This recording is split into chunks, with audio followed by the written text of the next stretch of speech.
पर जैसे आप जमीन पर बैठकर कथा सुन रहे हो, वैसे ही अमरजीत सिंह जी भी, पदमजीत सिंह जी भी ऐसे ही आपके साथ में बैठकर जमीन पर ही कथा श्रवण करते हैं। कभी गुरु नानक देव जी की वाणी का स्मरण करें। लंगर चखने वाला चाहे बड़ा हो चाहे छोटा हो, उसका समर्पण गुरु की वाणी पर होना चाहिए। भजन करने वाला छोटा है कि बड़ा है, उसका समर्पण गुरु की वाणी पर होना चाहिए। एक संगत जब कहीं जाती है, सत्संग करती है, तो वो संगत केवल एक ही चीज जानती है कि हमें परमात्मा का भजन कैसे करना है, स्मरण कैसे करना। उस संगत को ये मतलब नहीं रहता कि हमको क्या भोजन मिला, क्या पानी मिला, कैसी रहने की व्यवस्था मिली, क्या मिला और क्या नहीं मिला। शिव महापुराण की कथा करते करते 30 वर्ष हमको भी हो गए, और इन 30 सालों में देखा है जो भी शिव भक्त शिव महापुराण की कथा को श्रवण करने के लिए आते हैं, जो असली श्रोता होते हैं, कथा सुनने वाले होते हैं, वो कभी भी किसी यजमान से, मीडिया से या कोई माइक लगाकर पूछे उससे भी ये नहीं कहते कि यहाँ पर क्या कमी है। हमेशा एक ही बात कहते हैं कि पूरी व्यवस्था है और हमको बाबा की कृपा है, यहाँ कोई कमी नहीं है। एक ही बात उनके मुख से निकल, मतलब संगत से ये मालूम पड़ जाता है कि ये संगत कैसी है, उसका ईश्वर के प्रति भाव कितना है, उसका स्मरण कितना, उसकी भक्ति कितनी है। कई मीडिया वाले पहुंचते हैं माइक ले लेकर, आप बताओ यहाँ कैसी व्यवस्था है, आपको कोई लाभ हुआ कि नहीं हुआ, क्यों आए हो, इतनी गर्मी में कैसे पहुँचे हो। जब आप अपना अनुभव उन मीडिया वालों को बताते हो कि बाबा ने हमारे ऊपर ये कृपा करी है, शिव जी ने हमको यहाँ बुलाया है, और व्यवस्था करने वाला कोई दूसरा नहीं, स्वयं देव अधिदेव महादेव है जो व्यवस्था करता है, आप और हम नहीं है। आपके और हमारे बस का कुछ भी नहीं है। तेरी कृपा बिना एक भी लेते श्वास तेरी कृपा से तनु तनु, बखान क्या करूं मैं लाखों के ढेर का, चपटी बहुत में खजाना कुबेर का, गंगाधार मुक्ति द्वार ओमकार तू, भोले ओमकार तू, आयो शरण तिहारी शंभो कारतार तू। कथा कराने वाला कोई मनुष्य नहीं होता। शिव महापुराण के महत्तम में लिखा है कि कथा करने वाला भी शिव ही है। कहीं ना कहीं भोले बाबा ने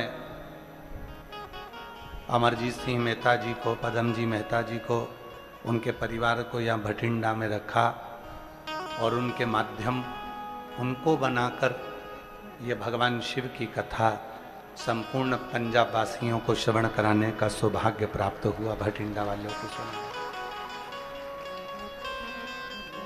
एक लक्ष्य आपको भी बनाया है शिव ने।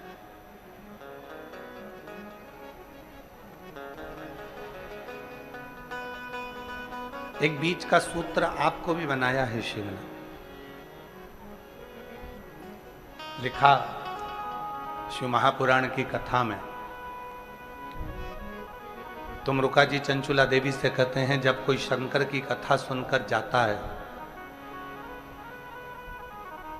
उसके मुख का दर्शन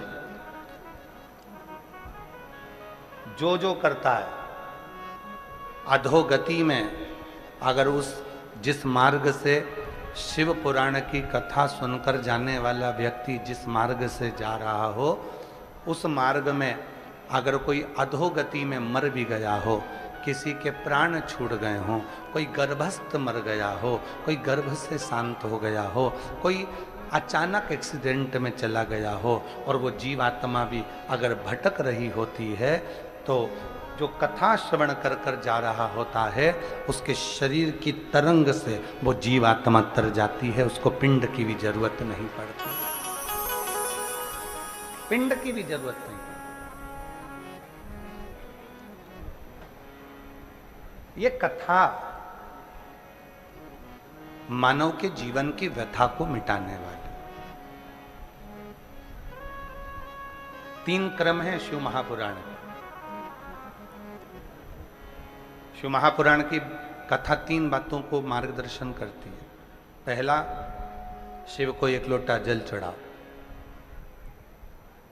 बन सके शिव की पूजन करो, साधना करो। कई लोग कहते हैं कि हम अगर घर में शंकर जी का शिवलिंग लाकर रख लेंगे, तो हम अगर बाहर गए, शिवलिंग घर में रह गया, कोई पूजन करे ना करे तो उसका दोष लगेगा। शिव महापुराण ने स्पष्ट कह दिया, घर के अंदर अगर आपने शिवलिंग लाकर रखा है, कोई शिवलिंग तुम्हारे घर के अंदर रखा है, तुम 2 महीना, 4 महीना, 6 महीना कहीं बाहर भी चले गए, 15 दिन भी चले गए, तुमने शिव जी पे जल नहीं भी चढ़ाया, तुमने शंकर जी की पूजन नहीं भी करी, अगर एक चावल का दाना या एक बेलपत्र शंकर के शिवलिंग पर चढ़ाकर तुम चले जाते हो, भले 8 दिन में आओ, 15 दिन में आओ, 20 दिन में आओ, 1 महीने में आओ, 6 महीने में आओ, तो भी तुमको कोई दोष नहीं लगता। शिव करुणा ही करते हैं और तुम्हारे घर की रक्षा ही करते हैं।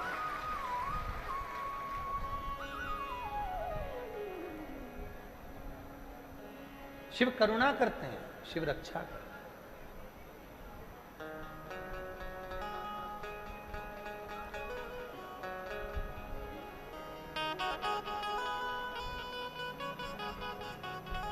हम अगर शंकर जी पे जल नहीं चढ़ा पाए 15 दिन 20 दिन, कई माताएं कहती हैं कि हमारा रजो धर्म आ जाता है, रजस्वला हो जाती हैं, हम 8-10 दिन काम नहीं कर पाती हैं, 4-6 दिन तक, तो शिव जी दोष तो नहीं देंगे? नहीं। आप जल चढ़ाए तो भी, ना चढ़ाए तो भी, वो शिव है।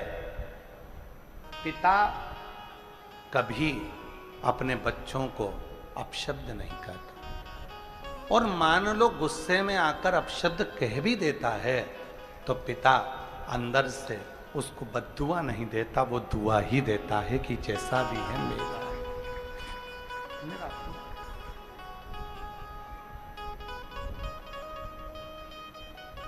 और मांगा है भोलेनाथ से वरदान लेके भी, मांगा है भोलेनाथ से वरदान लेके भी, तेरी कृपा बनी रहे जब तक है जिंदगी, तेरी कृपा बनी रहे जब तक है जिंदगी, मांगा है भोलेनाथ से वरदान वरदान लेके भी, मांगा है भोलेनाथ से वरदान लेके भी, तेरी कृपा बनी रहे जब तक है जिंदगी, तेरी कृपा है जिंदगी, मांगा है भोलेनाथ से वरदान एक ही, मांगा है भोलेनाथ से वरदान एक ही। एक वर चाहिए कि उसकी कृपा, उसकी करुणा, उसकी उदारता, उसकी दया बनी रहे। उसकी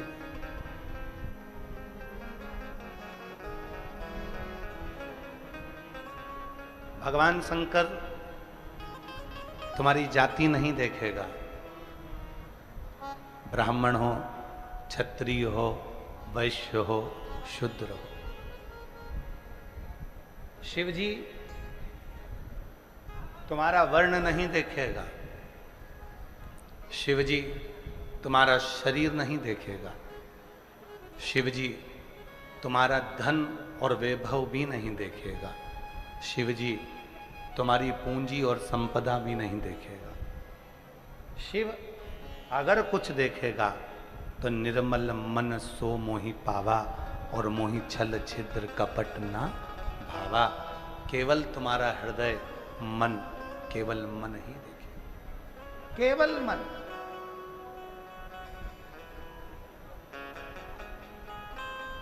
मन के सिवा कुछ नहीं। और मन के सिवा उसको चाहिए भी क्या?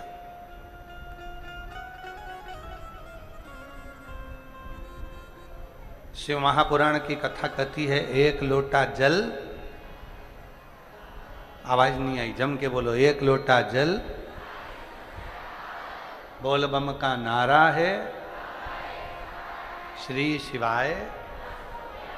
शिव महापुराण में ये नहीं कहा कि एक लोटा जल की जगह ये नहीं कहा कि तुमको 1 लीटर दूध चढ़ाना पड़ेगा, 5 लीटर दूध चढ़ाना पड़ेगा, 1 किलो दही चढ़ाना पड़ेगा, 25 किलो शक्कर चढ़ाना पड़ेगी, तुमको ये चढ़ाना। ना ना ना, जब तुम्हारी दुख की घड़ी आए बस दौड़ पड़ो, 1 लोटा जल भरा, शिव के मंदिर में पहुंच गए, शिवालय में पहुंच गए। शंकर का मंदिर पास में नहीं है तो अपने घर में जो शंकर जी का शिवलिंग है उस पर जल चढ़ा दिया, बस इतना करा और आनंद,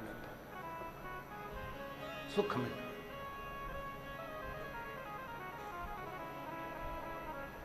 यहां शिव को बहुत आडंबर की जरूरत नहीं पड़ती, यहां शिव को बहुत दिखावे की जरूरत नहीं पड़ती।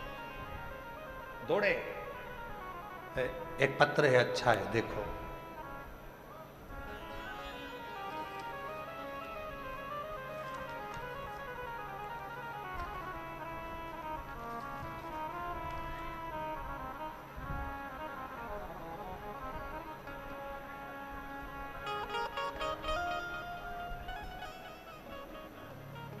मैं रजनी, पति का नाम वेद प्रकाश, निवासी श्री गंगानगर, जिला राजस्थान। पत्र को एलईडी पर पढ़ सकते हो और कहीं बैठी हों तो हाथ हिला सकती हैं और आ सकती हैं। मैं रजनी, पति का नाम देव प्रकाश, निवासी श्री गंगानगर, जिला राजस्थान की हूँ। गुरुजी आप ही हैं, आ जाओ, आ जाइए। गुरुजी मैं क्या कहूँ, मेरे भोले बाबा का गुरुजी मेरी लड़की राधिका जी, जो केवल 7 साल की है, जो कि जन्म टाइम से डॉक्टर ने लीवर खराब बता दिया था। धीरे धीरे गुरुजी डॉक्टर ने मेरी लड़की को, जब वो बड़ी होती चली गई तो उसका लीवर और खराब हो गया। आखिरी में डॉक्टर ने खाना पीना सब मना कर दिया था। पिछले साल डॉक्टर ने ऑपरेशन का बोल दिया था, पर डॉक्टर का बोलना था लीवर का ऑपरेशन अगर इस लड़की का हो रहा है तो इसकी जो बच्चेदानी है वो भी निकालना ही पड़ेगी, क्योंकि लीवर पूरा सड़ चुका, खराब हो चुका, इसकी बच्चेदानी तक वो पहुंच गया। 7 साल की लड़की का अगर मैं बच्चादानी निकलवा दूं तो आने वाले समय में फिर इसका विवाह कैसे हो। गुरुदेव मन में बहुत दुख हुआ, गुरुजी हम इतने दुखी हो गए कि ऑपरेशन कराएं कि ना कराएं। ऑपरेशन कराने का डॉक्टर बोल रहा है कि जरूरी है, ऑपरेशन नहीं कराओगे तो और तकलीफ होगी, और ऑपरेशन कराऊं तो बच्चा दानी भी निकालना पड़ेगी, और लड़की की उम्र केवल 7 साल है। अब करूं तो करूं क्या? गुरुजी मैं बहुत परेशान हो गई, दिन रात रोने लगी, मैं दिन रात रोने लगी। फिर मैंने टीवी पर आस्था चैनल पर आपकी कथा सुनी, जो पंजाब भटिंडा में 10/3/2025 को चल रही थी। गुरुजी उसी समय मैं अपनी बेटी को लेकर पंडाल में पहुंच गई। गुरुदेव मुझे नहीं मालूम था, मैं भटिंडा पहली बार आई थी गंगानगर से। अपनी लड़की को लेकर आस्था चैनल पर कथा सुनते सुनते मैं भटिंडा पहुंच गई। भटिंडा के पंडाल में मैं बैठ गई, अपनी लड़की को बिठा लिया, कथा सुनाई। वहाँ आप कहते हो कि कथा के पंडाल में जो मांगो वो मिलता है। मैं अपनी बेटी राधिका को उसके पेट पर और उसके शरीर पर कथा पंडाल की मिट्टी लगाती रही, साथ साथ मैंने उसको कथा सुनाई। एक पंडाल नहीं गुरुजी, मैं 4 पंडाल में उसको लेकर पहुंच गई, और बाबा की ऐसी कृपा हुई, आज मैं भटिंडा के ही कथा में धन्यवाद देने के लिए आई हूँ। डॉक्टर ने कह दिया लीवर काम करने लगा, अब ऑपरेशन की जरूरत नहीं है, मेरी बेटी पूरी ठीक हो गई है। गुरुदेव आज मैं बाबा को धन्यवाद देने के लिए आई हूँ, सारी रिपोर्ट नॉर्मल आ गई। अब मेरी बेटी का न बच्चेदानी निकालना है, न ऑपरेशन करना है, और लीवर भी काम करने लगा। मैं प्रणाम करती हूँ।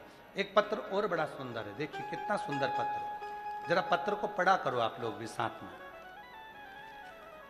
मेरा नाम भूमिका है, मैं मैसूरतगढ़ के जिला गंगानगर से हूँ। कहीं बैठी हो तो हाथ हिला सकती हैं। मेरा नाम भूमिका है, मैं सूरतगढ़ के जिला गंगानगर से आई हूँ। कहीं बैठी हो तो आ सकती हैं। गुरुजी एक लोटे जल का मैं महिमा का क्या गुणगान करूं? मुझे लंबे समय से सोरायसिस की बीमारी थी। मैंने 2025 में सिरसा की कथा पंडाल में सुनी, उसके बाद में सीहोर गई, वहाँ जाकर कंकर शंकर का पूजन किया और कंकर शंकर घर लेकर आई। सीहोर का रुद्राक्ष गलाकर शिव पर जल चढ़ाया और स्वयं को लगाया। 40 दिन तक लगातार शंकर पर जल चढ़ाती रुद्राक्ष का, और वो अपने शरीर पर लगा लेती।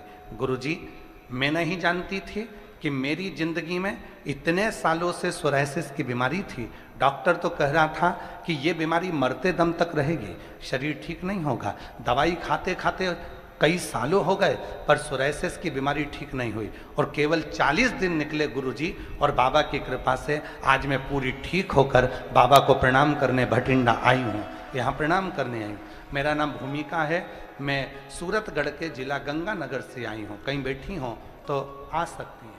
शिव तत्व किसको कहते हैं?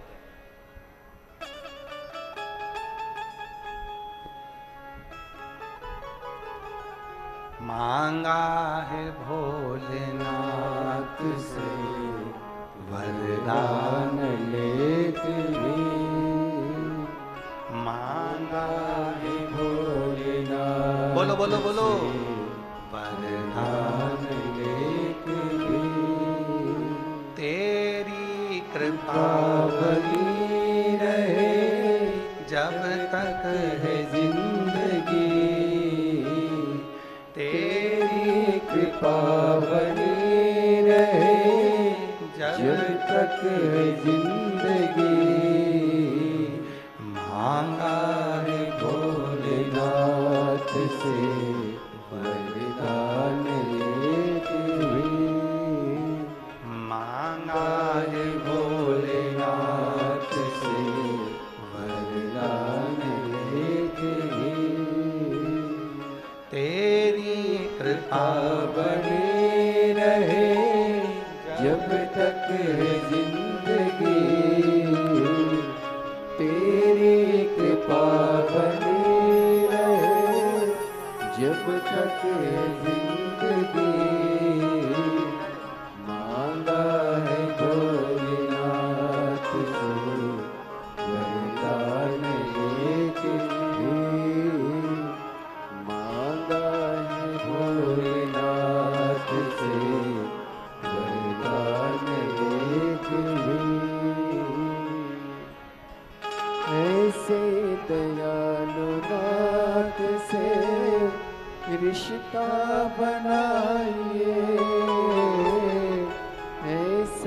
दयालु नाथ से रिश्ता बनाइए,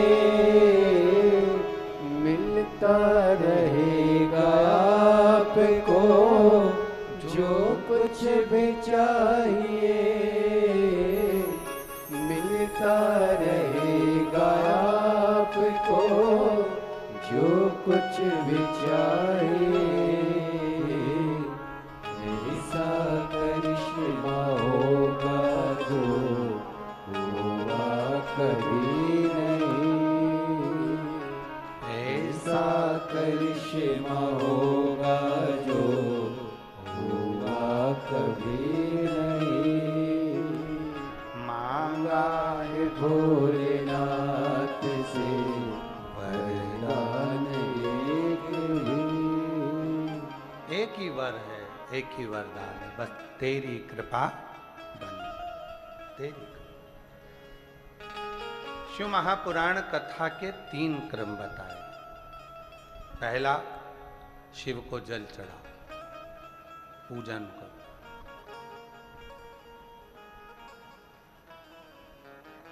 पूजन कैसे होती है? वस्तु से कि मन से? जम के बोलो जरा। मन से। कोई तुमसे कह दे इतना किलो तो दही लाना ही था, तभी शिव जी प्रसन्न होंगे, तो कह देना सीवर वाला बाबा बोला है, 1 बूंद गंगा का जल और 1 बूंद देसी गाय का दूध अगर शिव पर चढ़ जाए तो शिव करुणा करना प्रारंभ कर देते हैं। फिर वो बोले गंगा का जल कहाँ है, तो उसको उत्तर देना मेरे घर का जल लाई हूं, 1 लोटा। शिव के मस्तक पर चढ़कर भगवान नारायण के चरण का जल गंगा जल बन जाता है, तो मेरे घर से लाया हुआ जल जब शिव पर चढ़ेगा तो वो भी गंगा जल ही बन जाए। भगवान नारायण के चरण का जल जब शिव की जटा में आया तो गंगा जल बन गए। तो मेरे भी घर का जल आएगा, शिव को चढ़ेगा तो वो भी तो गंगा जल बन जाएगा, वो भी तो गंगा जल। कई लोग जो विरोध करने वाले होते हैं, जो कथा की बातों को काटने वाले होते हैं, वो वीडियो बना बना के डालते हैं कि शिव जी पे चढ़ा हुआ जल मत पीना, तो फिर लिख कर जाना कि मरते समय गंगा जल भी मत पीना, क्योंकि वो भी तो शिव जी पे चढ़ा हुआ है। जो लोग कहते हैं शिव जी पे चढ़ा हुआ जल मत पीना, नहीं तो ये पाप लग जाएगा, दोष लग जाएगा। अरे भाई, तो फिर लिख दे गंगा जल भी शंकर जी पे चढ़ा हुआ है, मरते समय पिला मत देना, जो ऐसा बोलते हैं उनको।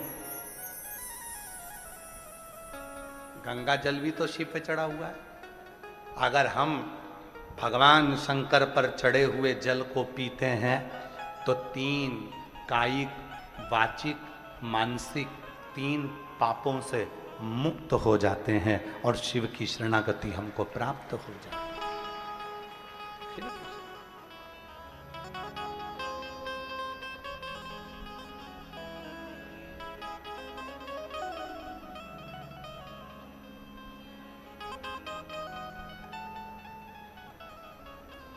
शिव शरणागति प्राप्त हो गई, सुख का अनुभव। 1 लोटे जल का जो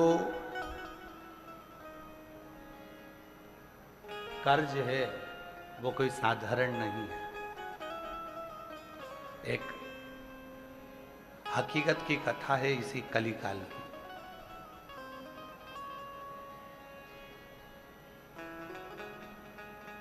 इसी कलिकाल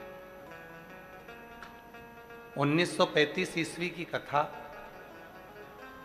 इसी कलिकाल की, ग्वालियर के पास की है।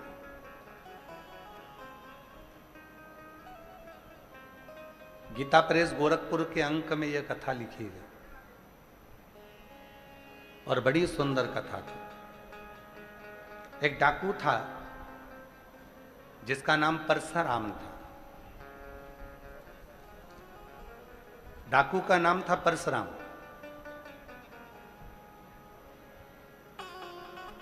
चैत्र का महीना था, बहुत तेज गर्मी पड़ रही थी। जंगल में भ्रमण कर रहा था। मुरैना के जंगलों में वो घूम रहा था। उसके साथ के जितने भी डाकू थे वो इधर उधर पानी को ढूंढने के लिए चले गए थे। उसको भी प्यास लग रही थी। 2 दिन से वो मुरैना के जंगल में, ग्वालियर के जंगलों में घूमता रहा, पानी नहीं मिला। ढूंढ ढूंढ के थक गया, पानी नहीं मिला। पानी मिल ही नहीं रहा। क्यों बढ़ा रहे हो? पानी नहीं मिला। मुरैना के जंगलों में वो ढूंढ ढूंढ के थक गया, पानी नहीं मिला, जल नहीं, जल मिल ही नहीं रहा। आखिरी में परशुराम डाकू ने विचार कर लिया कि अब तो मुझे मरना है, क्योंकि प्यास आदमी को फिर जल ना मिले तो वो मर गए। व्यक्ति को भोजन नहीं मिले ना 4-6 महीने तक, वो नहीं मरेगा। पर अगर व्यक्ति को पानी ना मिले तो उसके प्राण छूट जाए। जल बहुत जरूरी, क्योंकि ये शरीर और ये पृथ्वी पूरी जल से पूरी।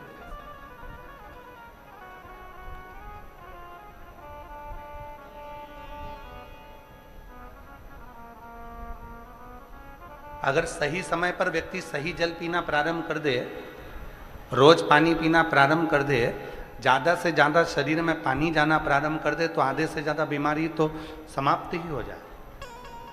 पर इतने आलसी लोग हो गए हैं कि पानी जब तक कोई दिखता नहीं है और किसी से मंगवाते नहीं है तब तक पीते भी नहीं, उठ के रसोई घर तक नहीं जाते। इतने आलसी बैठे रहेंगे, इंतजार करते रहेंगे, आन दो कोई आएगा तो मैं पानी मंगवा लूंगी, नहीं तो मोबाइल तो चला ही रहे थे। और फिर इंतजार करते करते कहीं का आया, फिर आवाज लगाया, बहन से कहा पानी ला दे। बहन बोली तू नहीं जा सकता।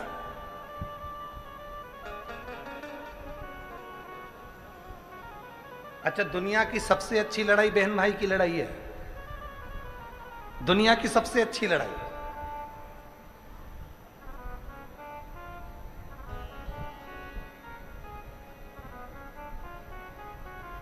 और उसके बाद जो लड़ाई है वो पति पत्नी की लड़ाई है। और ये पति पत्नी की लड़ाई तुम्हारी नहीं है, ये तो मां पार्वती जी ने शिव जी से 2 वर मांगे थे। शंकर भगवान से पार्वती जी ने 2 वर काशी में मांगे थे। शिव जी ने कहा मांग पार्वती क्या चाहिए? पार्वती ने कहा मुझे 2 वर चाहिए। एक वर ये, काशी में जो मरेगा उसको तारक मंत्र तुमको देना पड़ेगा, उसके कानों में गुरु मंत्र देना पड़ेगा। भगवान शंकर ने पार्वती को वचन दे दिया, जो काशी में मरेगा उसके कान में गुरु मंत्र मैं दूंगा।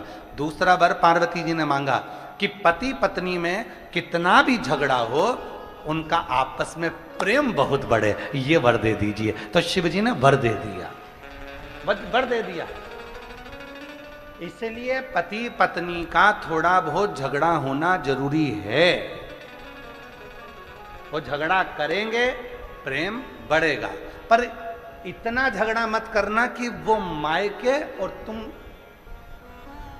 तुम्हारे घर। इतना झगड़ा भी नहीं, इतना झगड़ा भी नहीं होना चाहिए। और नहीं तो मालूम पड़े, वो एक किस्सा आता है ना, एक पति नोट जोड़ रहा था। एक पति बैठकर नोट जोड़ रहा था, तो उसका कोई नोट फट गया होगा तो वो जोड़ रहा था। इतने में पत्नी आई मायके से, और पत्नी ने आकर कहा क्या कर रहे हो? पति बोला पैसे जोड़ रहा हूं। पत्नी खुश होकर बोली मुझे मालूम था, मेरा बर्थडे आ रहा है ना, उसके लिए जोड़ रहे हो? पति बोला नीरी पगली, 500 का नोट फट गया था तो जोड़ रहा।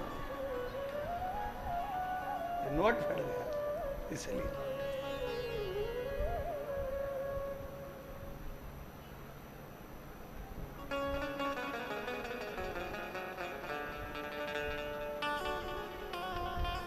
दुनिया की सबसे अच्छी लड़ाई है बहन भाई की लड़ाई, खूब जोरदार लड़ेंगे, झगड़ेंगे, रोएंगे, एक होएंगे, बाद में दोनों फिर झगड़ा करेंगे, फिर लड़ेंगे, फिर।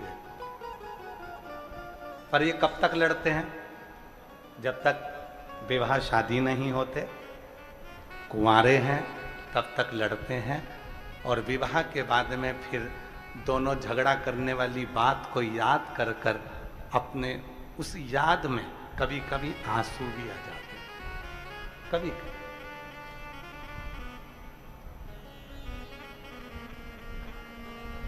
स्नेह, प्रेम,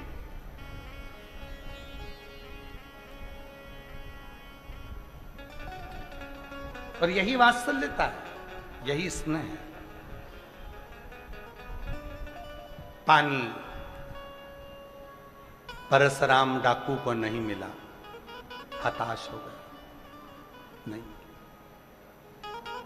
हताश होकर परशुराम डाकू ग्वालियर मुरैना के जंगलों में भ्रमण करता करता करता करता आगे पहुंचा तो एक मट्टी का ओटला बना हुआ था।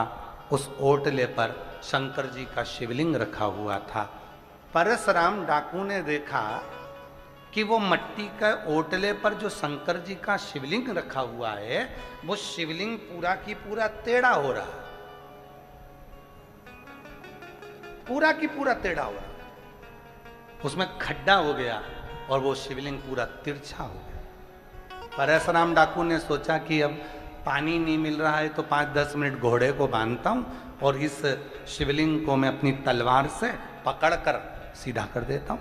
परशुराम डाकू उतरा, घोड़े को बांधा और शिवलिंग को तलवार से सीधा करने लगा।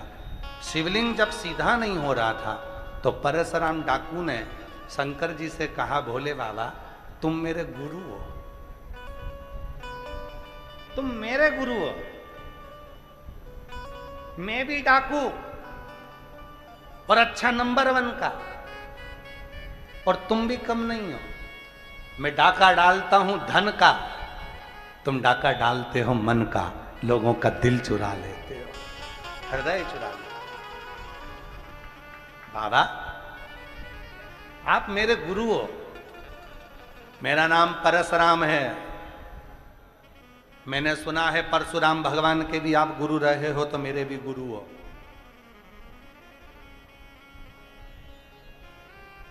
पर बाबा शिवलिंग तो मैं सीधा कर दूंगा, बस बात इतनी सी है कि 2 दिन से प्यासा हूं, पानी नहीं है, कहीं जल नहीं है, जल प्राप्त नहीं। कितनी सुंदर कथा है, थोड़ा सावधानी से सुनना। हम हमेशा कथा में कहते हैं कि कथा के पंडाल में आना तो कितनी पानी की बोतल लाना? जम जम के बोलो, 2 पानी की बोतल लाना। क्यों कहते हैं? एक पानी की बोतल अपने लिए और एक पानी की बोतल अपनी अड़ोसन, पड़ोसन, पीछे वाली धड़ोसन।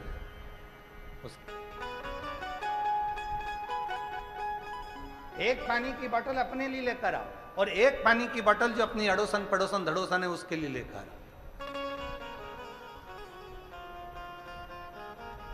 पानी का कर्ज एक ऐसा कर्ज होता है कि उस कर्ज को चुकाने के लिए स्वयं परमात्मा को भी व्यवस्था करना पड़ती है। स्वयं परमात्मा, जब आप अपना जल, कल हम परसों के दिन हमारे अमरजीत सिंह जी मेहता जी को थोड़ा सा फीवर आया, बुखार आया, तो हम कथा कर कर जब पहुँचे तो हमने उनसे पूछा कि आपका बुखार वगैरह ठीक है? तो कहा गुरुजी बिल्कुल ठीक है और मैं कथा में आऊँगा, सुबह तो मैं होकर आया था, अभी वापस पहुँचूँगा। फिर कहा कि गुरुजी भंडारे में, लंगर में हम गए, लंगर में सब लोग बोले कि दाल प्रसाद बनना चाहिए, तो एक गाड़ी भरकर 5 तरह की दाल, 6 तरह की दाल लंगर में पहुंचाई। और ऐसा कैसे ही पिछले वर्ष भी हुआ था किसी एक ने कह दिया था कि अमरजीत जी यहाँ थोड़ी सी चाय व्यवस्था, तो इन्होंने एक ट्रक भर के चाय के कैरी बैग भेज दिए। तो वो चाय उन बता रही थी माता जी, कहने लगे 1.5 साल 1 साल तक वो चाय चली, वही इसी को प्रेम कहते हैं और इसी को सेवा का भाव कहते हैं, इसी को सेवा।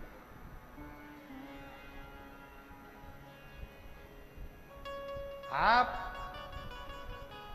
अभी वो बहन आई थी, कहाँ गई वो,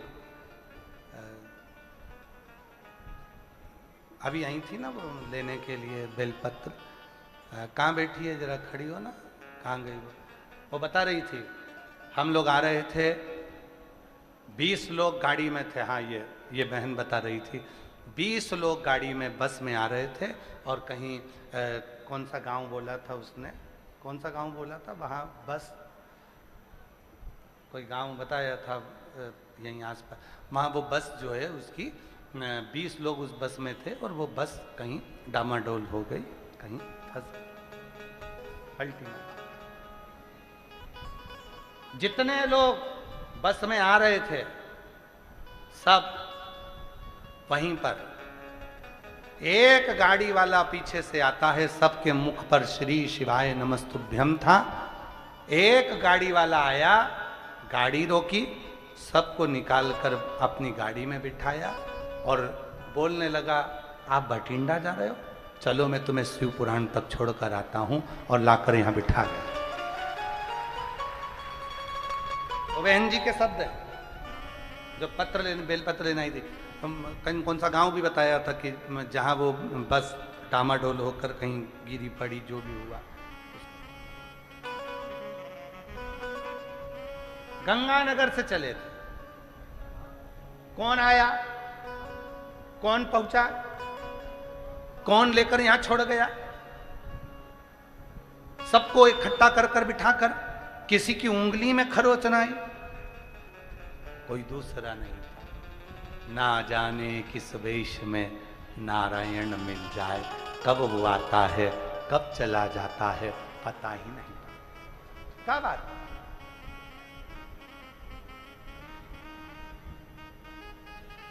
वो कब आएगा कब जाएगा किसी को नहीं मालूम। ये यहाँ बंसल जी बैठे हैं, वकील साहब बैठे हैं हमारे दिल्ली वाले, और बंसल जी भी बैठे हैं।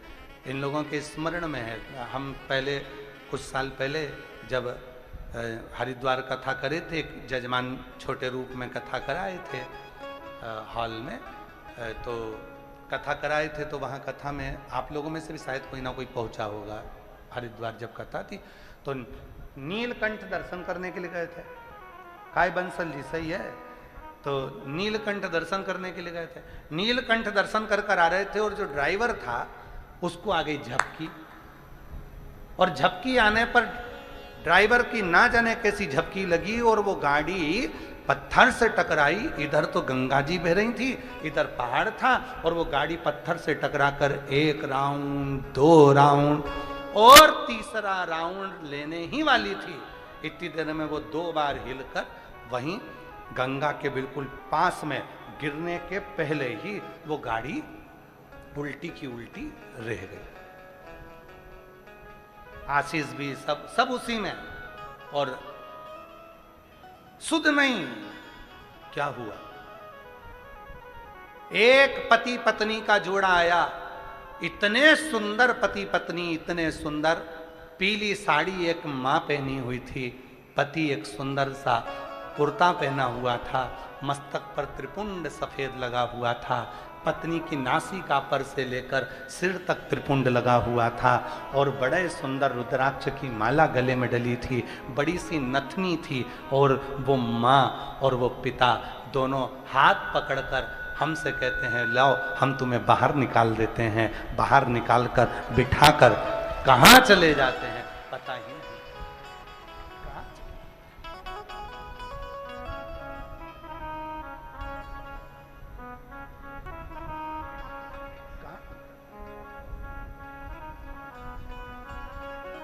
उसको पहचानना कठिन है, बहुत कठिन, बहुत कठिन। नाम है तेरा तारणहारा, कब तेरा दर्शन होगा। जिसकी प्रतिमा इतनी सुंदर, वो कितना सुंदर होगा, वो कितना सुंदर होगा। नाम है तेरा तारणहारा, कब तेरा दर्शन होगा। जिनकी प्रतिमा इतनी सुंदर, वो कितना सुंदर होगा, वो कितना सुंदर होगा, वो कितना सुंदर होगा। पहचानना कठिन है कब शिव कृपा करते हैं, कैसे करुणा करते हैं, कैसे आते हैं, पता नहीं। पारस डाकू ने, परशुराम डाकू ने कह दिया, भोले बाबा बहुत प्यास लग रही है, मैं शिवलिंग सीधा कर देता हूं। जैसे ही शिवलिंग सीधा करा, एक बुढ़िया हाथ में लोटा पानी का, एक लोटा जल, उस पे कटोरी रखी मिठाई की, धीरे धीरे डंडा टेकती टेकती टेकती टेकती ओटले पर आकर बैठ गई। शंकर जी के ओटले पर आकर बैठी बुढ़िया।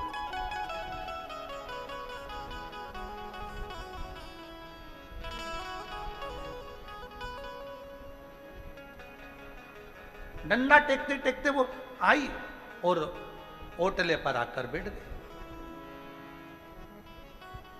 बेटी, परशुराम डाकू को थोड़ा सा डर लगा, क्या पता कौन है। परशुराम डाकू ने पूछा, तुम कौन हो? पास के गांव में रहती हूं। अच्छा, यहां क्यों आई हो? शिव जी को एक लोटा जल चढ़ाने आई। अच्छा, इतनी दूर क्यों आई? वहीं गांव में क्यों नहीं चढ़ा लिया? मेरा बेटा था, नर्मदा जी नहाने गया था, वहां से ये शिवलिंग लेकर आया था। एक ओटला बनाकर उसने यहां रख दिया था।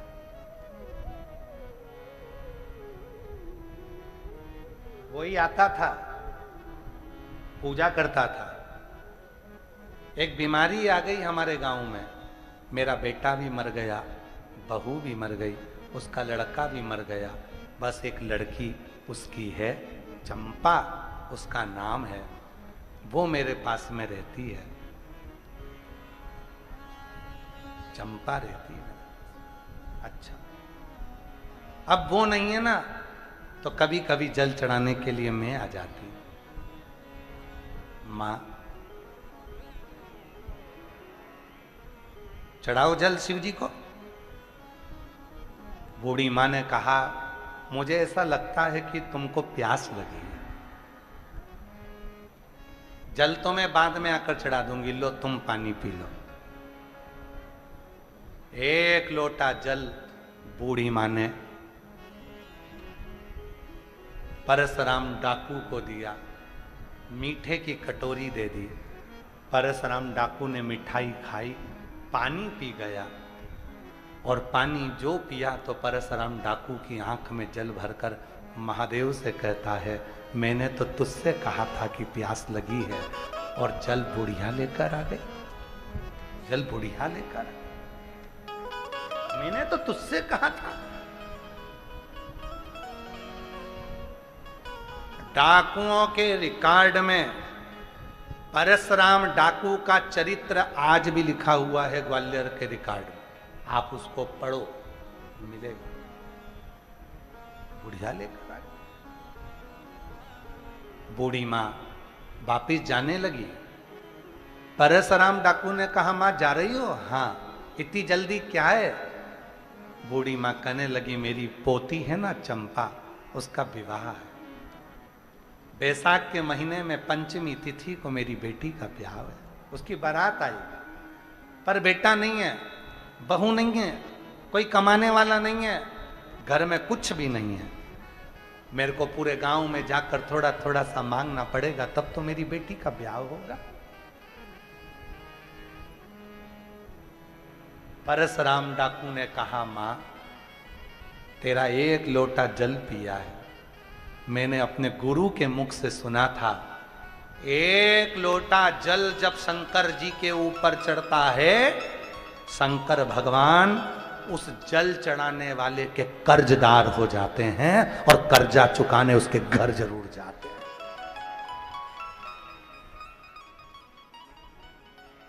पहले हम लोग एक गलती करते थे, मंदिर में से पानी भरकर मंदिर में चढ़ाते थे। बोलो बोलो, सही है कि गलत है? मंदिर का ही लोटा, मंदिर का ही पानी मंदिर में शिव जी को चढ़ाते थे, तो शिव जी हमारे कर्जदार नहीं बनते थे। जब से हमने अपने घर का जल एक लोटा भरकर शिव जी को चढ़ाना प्रारंभ करा, शिव पुराण कहती है तुम्हारे घर का जल लेकर शिव कर्जदार हो जाते हैं तुम्हारे। इसलिए कहते हैं एक लोटा जल सारी समस्या का हल। तुम्हारे घर का जल शिव को मिलता है, शिव तुम्हारे कर्जदार होते हैं, तो तुम्हारा कर्जा चुकाने के लिए महादेव 3 महीने में तुम्हारे दरवाजे पर आकर तुम्हें सुख प्रदान करना प्रारंभ कर देंगे। सुख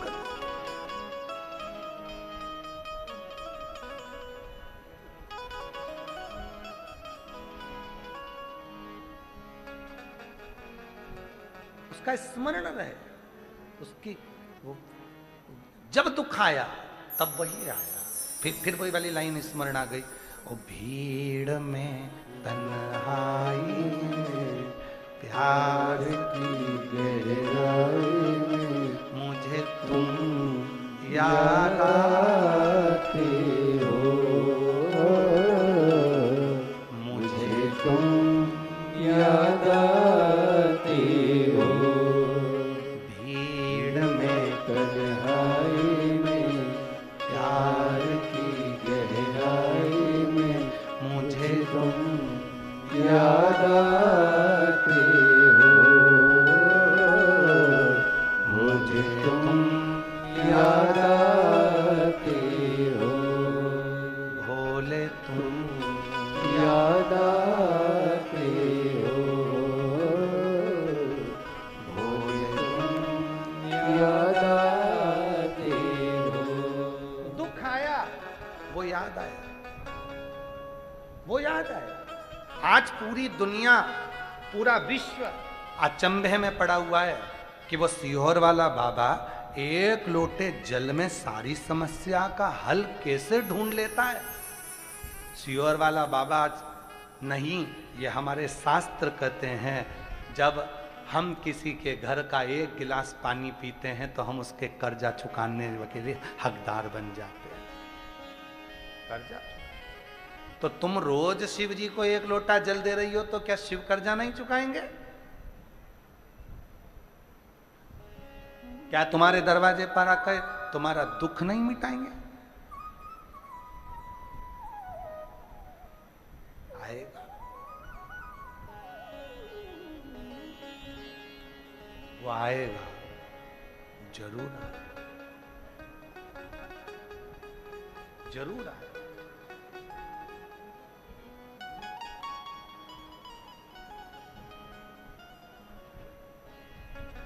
उससे बस निवेदन करना, महाराज चलो काशी चले ओ भोलेनाथ, चलो काशी चले ओ भोलेनाथ, चलो काशी चले ओ भोलेनाथ, चलो काशी चले ओ भोलेनाथ।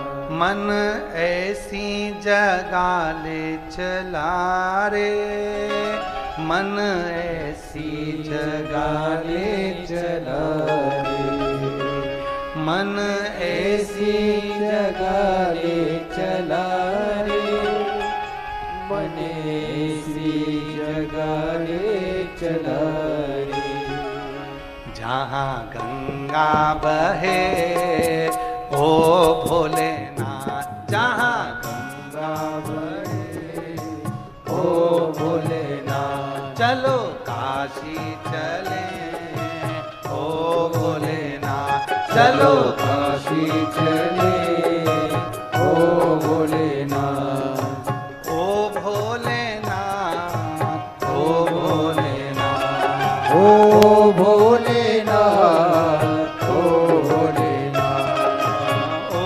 भोलेनाथ ओ भोलेनाथ ओ भोलेनाथ ओ भोलेनाथ चलो काशी चले ओ भोलेनाथ चलो काशी चले ओ भोलेनाथ ओ काशी चले ओ भोलेनाथ चलो काशी चले ओ भोलेनाथ मन ऐसी जगह ले चला रे मन ऐसी जगह ले चला रे ओ मन ऐसी जगह ले चला रे मन ऐसी जगह ले चला रे ओ जहाँ गंगा बहे ओ भोलेनाथ जहाँ गंगा बहे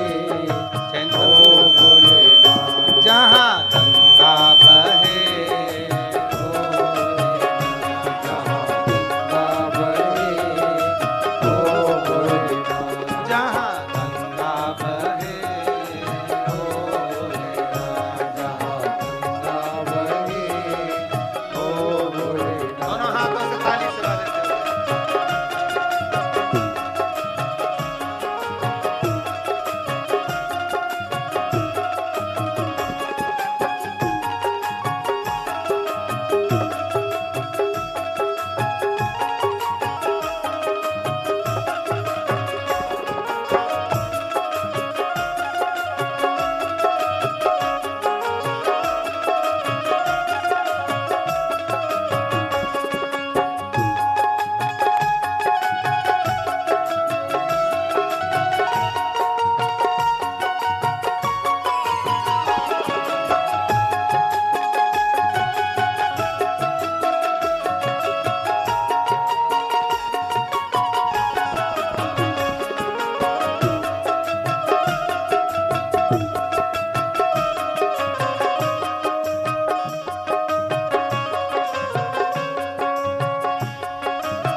जहाँ गंगा बहे वहाँ डुबकी लगे जहाँ गंगा बहे वहाँ डुबकी लगे जहाँ गंगा बहे वहाँ डुबकी लगे जहाँ गंगा बहे वहाँ डुबकी लगे जहाँ गंगा बहे वहाँ डुबकी लगे जहाँ गंगा बहे वहाँ डुबकी लगे जहाँ गंगा बहे वहाँ डुबकी लगे जहाँ गंगा बहे वहाँ डुबकी लगे वहाँ पाप धुले ओ भोलेनाथ वहाँ पाप धुले ओ भोलेनाथ वहाँ पाप धुले ओ भोलेनाथ वहाँ पाप धुले ओ भोलेनाथ चलो काशी चले ओ भोलेनाथ चलो काशी चले ओ भोलेनाथ चलो काशी चले ओ भोलेनाथ चलो काशी चले ओ भोलेनाथ ओ भोलेनाथ ओ भोले ओ भोलेनाथ ओ भोलेनाथ ओ भोलेनाथ ओ भोलेनाथ ओ भोलेनाथ चलो काशी चले नीले खोलो ओ नीले खोलो भोलेनाथ चलो काशी चले ओ भोलेनाथ। शंभो शंभो, डीले खोलो डीले, और तबला ढोलक बढ़ाओ। राधे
डुबकी लगे, जहाँ गंगा बहे वहाँ डुबकी लगे, जहाँ गंगा बहे वहाँ डुबकी लगे, जहाँ गंगा बहे वहाँ डुबकी लगे, जहाँ गंगा बहे वहाँ डुबकी लगे, जहाँ गंगा बहे वहाँ डुबकी लगे, जहाँ गंगा बहे वहाँ डुबकी लगे, जहाँ गंगा बहे वहाँ डुबकी लगे, जहाँ गंगा बहे वहाँ डुबकी लगे।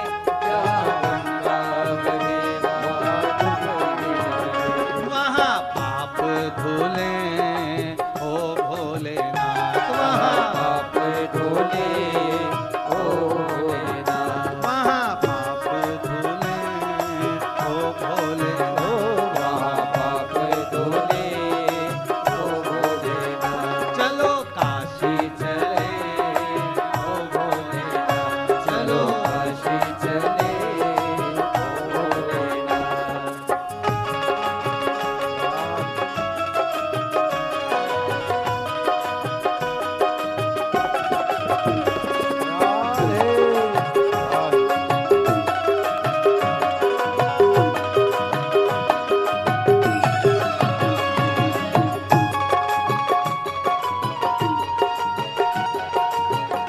शंभो शंभो शंभो शंभो। राधे